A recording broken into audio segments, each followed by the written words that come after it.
tried scuba diving for the first time, and the only thing that's really scary about it is that it takes at a minimum 5 minutes to get to the surface for decompression.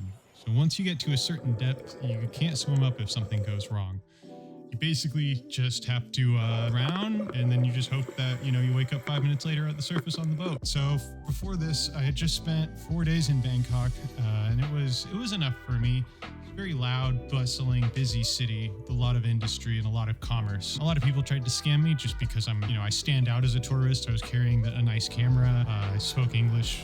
And so they were just trying to, some of them are friendly scams and some of them are outright scams. And so it was just a lot of having to defend myself, verbally against people and interactions that I didn't want to have, and things I didn't want to buy. And they had really good breakfast. I remember the breakfasts were only like $6. Even that one that you just saw, that was a $6 breakfast. And it gets a lot cheaper than that too, is just because that was an awesome location. I remember the boat was really cool too. They had like their own compressors on the boat so that you could refill the air while you were on the boat. Buddha guy is like 60 feet tall. He's gigantic. He's bigger than the Statue of Liberty.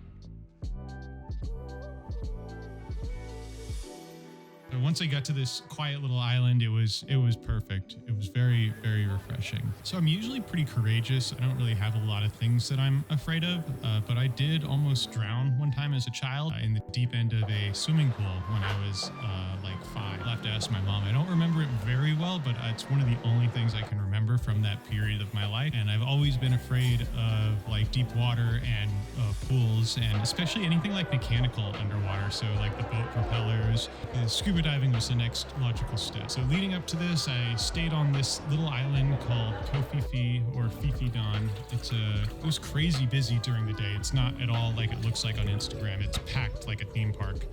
But after the last boat at 4 p.m., the island is empty from all the day trippers. It's just the people there that have hotels, so it's a lot more manageable to walk around and explore.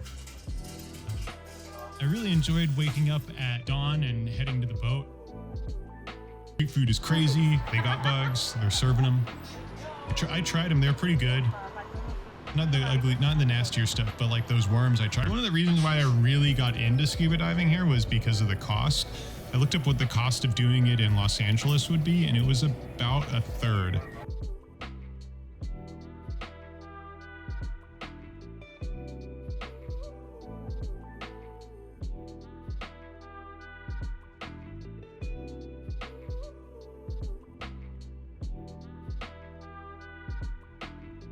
Architecture is very beautiful. I do practice Buddhism, so I kind of liked seeing what their interpretation was, all those Buddhist teachings, and to turn that into a building. Every time we travel out, I think it would take about 45 minutes just riding on this boat all the way out to this remote island. It was called Beta Nak or Koh Beta Nak.